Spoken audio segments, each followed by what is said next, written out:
waxa la yiri surwaalka lacagtiisa ma haysataa aha noo siib surwaalka waa inaad noo siibtaa markaas buu yiri see surwaalka lacagtiisa waa lagu siiyey ma siibaysaa mase waan ku fadaxadaysanaa leed war yaa ilaahay yaqaan waxaan maqli jiray kibir ma jabee ninkiisa ayaa jaba bal sheekadan in yar ila dhigayso waxaa jiray wiil aad u kibir badan aadna u xaraka badnaa yacni wuxuu ahaa nin istaylka mar walba doondoono inuu noqdo qof istayl badan maalinkii dambe magaalada ayuu ku soo baxay inta si balaayaa u soo labistay isagoo laamiga maraya ayuu wuxuu arkay gabar maskiina oo meel laamiga geeskiisa ah ku gadaysa subag wuu u yimid markaas buu gabadhii wuxuu ka dalbaday inay subaga u miisto qayb ka mid ah oo uu ka gato markaabay gabadhii waxay bilowday inay qaybtii uu dalbaday u shubto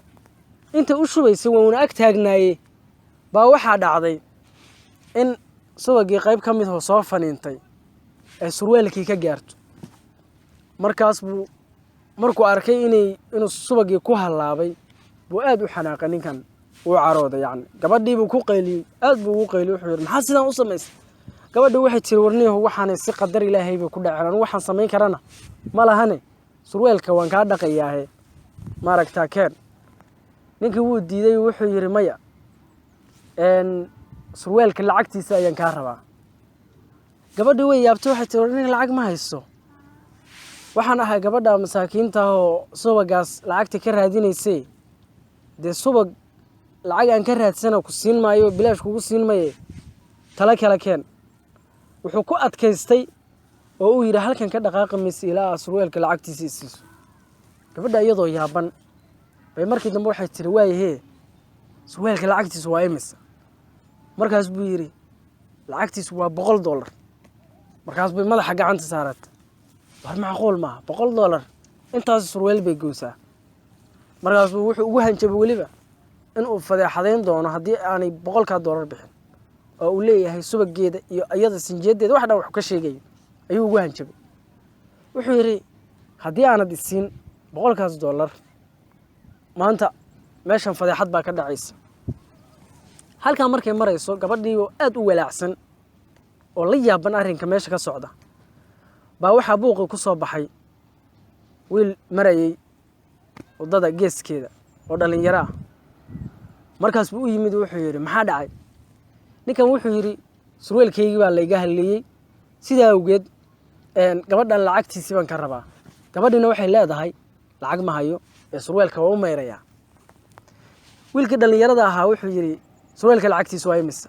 markaas buu yidhi waa $100 ismaba dhibanba jeebku ka soo bixiyey $100 u dhiibay markuu u dhiibay buu inta jeebka gashtay wuxuu damcay inuu iska baxo waxaa la yidhi joog intaad u socotaa ee lacagteeda waan helo waan iska baxayaa waxaa la yidhi surwaalka lacagtiisa ma haysataa aha noo siib surwaalka waa inaad noo siibtaa markaas buu yidhi see surwaalka lacagtiisa waa lagu siiyey ma siibaysaa mase waan ku fadaxadaysanaa leed ninkii halkiiba cabaad ka bilaab oo wuxuu yidhi ninow meeshan surwaal meel lagu siibi kara ma aha waa meel shaaric oo dadii joogaan waan ku fadeexoobayaa ee tala kala keen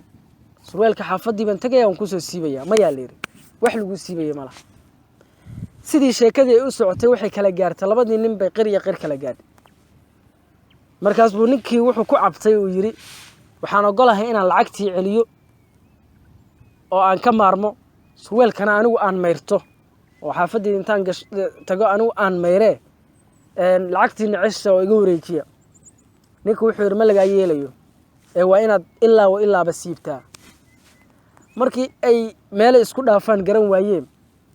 buu wuxuu yidhi hal shardi baan ku badbaadi kartaa 100 aan kuu dhiibay waa inaad 100 ku soo dartaa markaas buu inta soo jeestuu yidhi say waa xaaraan midaas adeer waxaa la yidhi middan adigu gabadhan ku samaynaysay ma xalaal bay ahayd adigu calaa itaxaal ugu dambayntii ninkii wuxuu ku qasbanaaday inuu boqolkii uu qaatay boqol ku soo daro sidaana uu ku badbaado boqolkii buu keenay mid kalena uu ku soo daray ninkii dhalinyarada ahaa boqolkiisa buu qaatay kii kalena gabadhii buu hadiyey wuxuu yiri adaa xaq u leh qaado marka halkaas waxaa nooga cad waxaa la yiri wax badso wax beel bay leedahay waxaa kaloo ku jirta kibir ma jabee ninkiisaa jaba kibir intuu ka gaaray ninkan iyo isqaadqaad ayuu rabay gabadha masaakiinta inuu ku baado oo ku dhibaateeyo hase yeeshee asagii yaa waajib waxay ku noqotay lacagtuu rabay gabadha inuu ka qaado inaa isagii laga qaado mar kastaba waxaad ogaataa kibirku iyo bi'ada aad ku nooshahayoo wax aan jirin oo ka jirin meeshaas aad ku nooshahay aad la timaadaa inay adiga saameyn dhibaato ah kugu yeelan doonto sidaa awgeed waxaan ku leeyahay daawade dhagayste sheekadan adiga ayay kugu socotaahe ka digtoonow arrinkan hadduu kugu dhici lahaa waa mahadsantahay wasalaamu calaykum waraxmatullaahi wabarakaatu